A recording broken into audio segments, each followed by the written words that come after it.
My name is Nonye Imo. I am from Houston, Texas, but Nigerian, and I study human developmental and regenerative biology, and secondary and African studies and a citation in Spanish, and I live in Quincy House, and that's me.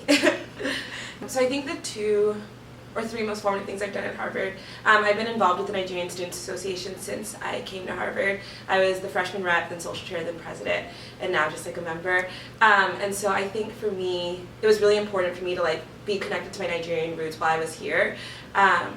For me, I like had a friend who was a president when I came in, and she really like drew me into the community, and it was just a way to like give back and to just like teach like the Harvard community and people who may not know about Nigeria, like about Nigeria, the bad, the good. And so the second thing I do is Roxbury Youth Initiative Term Time, which is a PBHA after-school program, which is in Roxbury, as the name suggests. And so I work with kids ages 7 to 13. It's like an after-school tutoring, and then we also do like curriculum stuff. But for me, it's just been like one of the most formative experiences that I had at this campus, mainly because you get to leave the Harvard bubble and like go out into Roxbury and work with these kids who like also teach me so much about myself. Like I've grown so much from like my like time with them. I started doing the program my sophomore year, and then I've been the co-director for a year and a half, which comes with its own challenges. And so there's some days where I don't want to be there, they don't want me there. There's like attitudes on both sides, but I think that like I can't imagine my Harvard experience without this program, and without my co-director Leslie, who like just really became a very close friend of mine as we were co-directing. The third thing is Kumba, the Kumba Singers of Harvard College, and so I joined my freshman spring after the Christmas concert, and I like was like, this is amazing, I have to be a part of this, and I've been in Kumba on and off since my freshman year. And I think with Kumba, it's taught me, I guess really just like to like speak up when I like feel like there's an injustice, and also like to like celebrate Blackness and how that's like comes in different forms. And also I've just met like a lot of great people in Kumba that I like couldn't imagine my Harvard experience without them. I feel like Kumba was a place that our friendships fostered. I feel like Kumba fostered our friendships, and I just like also couldn't imagine doing Harvard without Kumba. So my freshman summer, I did research, but I did it at home because I just wanted to be at home. So I did research at MD Anderson Cancer Center, and then I realized like I hated research, but then I still became an HDRB concentrator, whatever. And so then my sophomore summer, I remember I was like really ambivalent about like what I was going to do that summer. Like some things had fallen through, and I was just like, I don't know. And then I actually got hired for SUP during reading period of the spring, so that I did SUP my sophomore summer with the same kids that I work with during the school year. And then my junior summer, I was in Harlem working for the Harlem Children's Zone. So I do a lot of like work with like youth and youth development over the summer, or I guess for the 2 summers. And for me, I think I just need a break. So I know a lot of people do like research and stuff like that, but I just like need a break over the summer and do something that like is challenging but is also fun. And yeah, I also like try to do a trip or something at the end of the summer, just like that's fun. So like my sophomore summer I went to Canada, and like New York was just an adventure, so I just count that as like a traveling experience.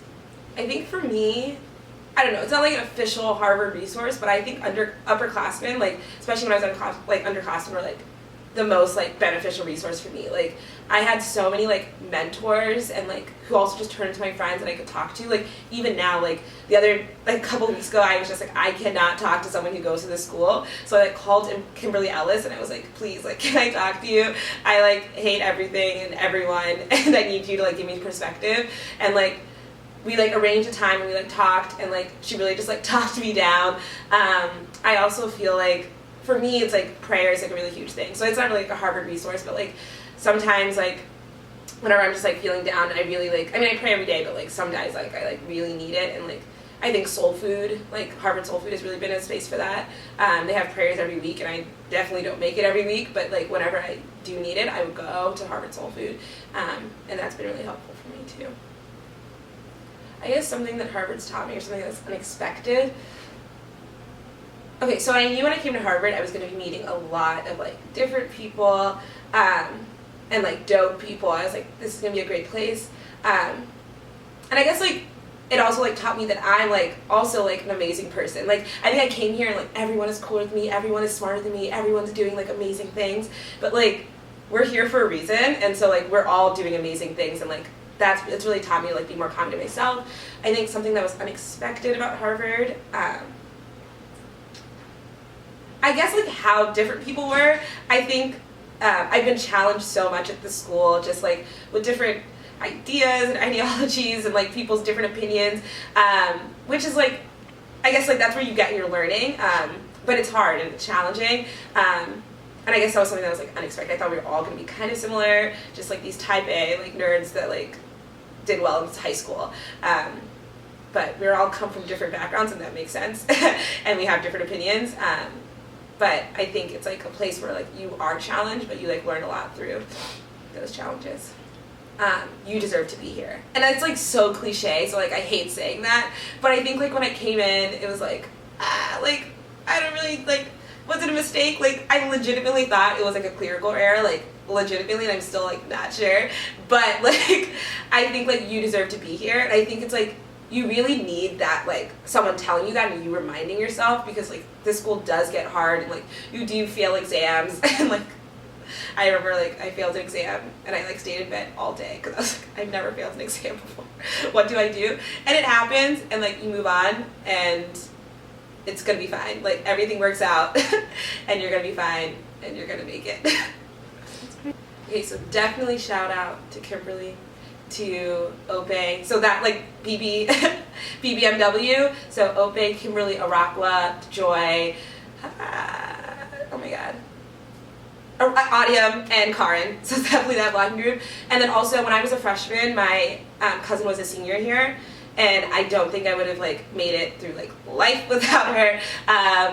And so like Oki, and then all her blockmates, Addie, Ola, who was the president of NSA when I was here, DJ Mary B, so like her friend group, and then also just like my friends like Paige, Simone, Jasmine, Lena, Lade, like these people like that like Harvard, like they made Harvard for me, and then obviously my blockmates, so Justine, Bola, Lauren, Nicole, and then special shout out to my best friend of like all time, Christina Kwan.